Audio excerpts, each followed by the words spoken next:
పహల్గామ్ ఉగ్రదాడి నేపథ్యంలో ప్రధాని మోడీ నివాసంలో సీసీఎస్ సమావేశమైంది.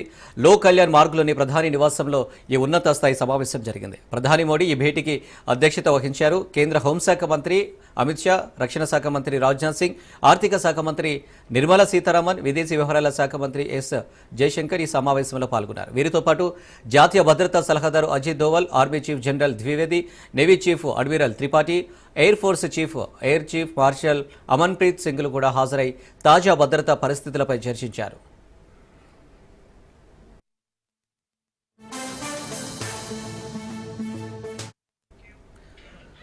పహల్గామ్ ఉగ్రదాడి అనంతరం జమ్మూ కాశ్మీర్లోని భద్రతా పరిస్థితులు, తీసుకోవాల్సిన తదుపరి చర్యలపై సమావేశంలో ప్రధానంగా చర్చించారు. ముఖ్యంగా పహల్గామ్ దాడికి సంబంధించి భవిష్యత్తులో అనుసరించాల్సిన వ్యూహాలు, భద్రతాపరమైన అంశాలపై కమిటీ పలు కీలక నిర్ణయాలు తీసుకునే అవకాశం ఉందని భావిస్తున్నారు.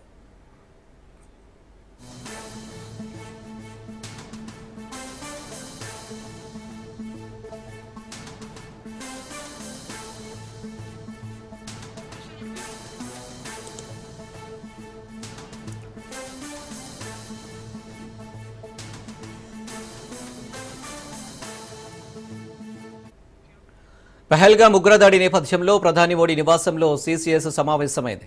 లోక్ కళ్యాణ్ మార్గ్లోని ప్రధాని నివాసంలో ఈ ఉన్నత స్థాయి సమావేశం జరిగింది. ప్రధాని మోడీ ఈ భేటీకి అధ్యక్షత వహించారు. కేంద్ర హోంశాఖ మంత్రి అమిత్ షా, రక్షణ శాఖ మంత్రి రాజ్నాథ్ సింగ్, ఆర్థిక శాఖ మంత్రి నిర్మలా సీతారామన్, విదేశీ వ్యవహారాల శాఖ మంత్రి ఎస్ జయశంకర్ ఈ సమావేశంలో పాల్గొన్నారు. వీరితో పాటు జాతీయ భద్రతా సలహాదారు Ajit Doval, army chief general Dwivedi, navy chief admiral Tripathi, air force chief marshal Amanpreet సింగ్లు కూడా హాజరై తాజా భద్రతా పరిస్థితులపై చర్చించారు.